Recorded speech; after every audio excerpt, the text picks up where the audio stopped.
Power star Pawan Kalyan ఆ పేరు చాలు కదా థియేటర్లు హౌస్ఫుల్ అవ్వడానికి. ఈ వారం అందరూ ఒకే మాట మాట్లాడుతున్నారు. ఉస్తాద్ భగత్ సింగ్ ఎలా ఉంది?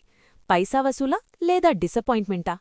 నేను ఈ సినిమా చూసొచ్చాను, మీకు పూర్తి నిజాయితీగా చెప్తాను.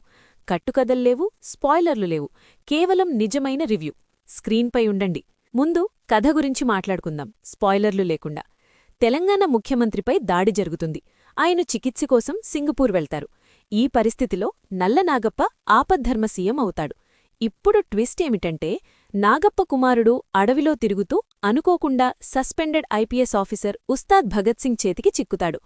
కొడుకుని వెనక్కి తెచ్చుకోవడానికి నాగప్ప టెర్రరిస్టుల సాయం తీసుకుంటాడు. ఇక్కడే అసలు ప్రశ్నలు మొదలవుతాయి. 1.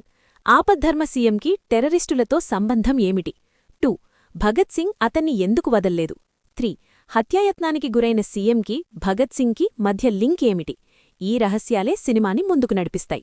పవన్ కళ్యాణ్ గురించి మాట్లాడకుండా ఈ రివ్యూ పూర్తి కాదు. ఉస్తాద్ భగత్ సింగ్ పాత్రలో పవన్ కళ్యాణ్ తన సిగ్నేచర్ స్టైల్తో చెలరేగాడు. నీటికి నిజాయితీకి కట్టుబలిన ఐపీఎస్ ఆఫీసర్గా ఆయన మేనరిజమ్స్ స్క్రీన్పై చాలా పవర్ఫుల్గా కనిపించాయి. పవన్ డాన్స్లు అబ్బో, ఫ్యాన్స్కి అదొక వేరే లెవెల్ అనుభవం. స్క్రీన్ ప్రెజెన్స్ విషయంలో పవన్ కళ్యాణే సాటి అని మళ్లీ నిరూపించాడు. కాని నిజాయితీగా చెప్పాలంటే ఆయన ఎనర్జీ, మేనరిజమ్స్ ఉన్నా స్క్రీన్ప్లే సపోర్ట్ లేకపోవడంతో కొన్ని సన్నివేశాలు పూర్తిగా రిలేట్ అవ్వలేదు. అయినా సరే పవన్ కళ్యాణ్ అంటే పవన్ కళ్యాణే. ఆయన ఉన్నంతసేపు స్క్రీన్ నుంచి కళ్ళు తిప్పుకోలేరు. ఇప్పుడు సినిమాలో బాగున్న విషయాలు చూద్దాం.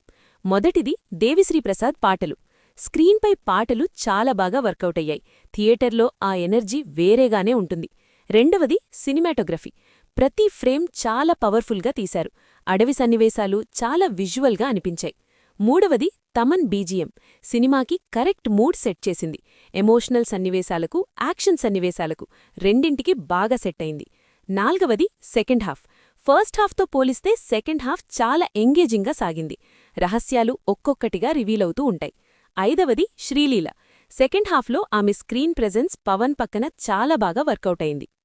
నిజాయితీగా రివ్యూ చేయడం మన పని కాబట్టి మైనస్ పాయింట్లు కూడా చెప్పాలి.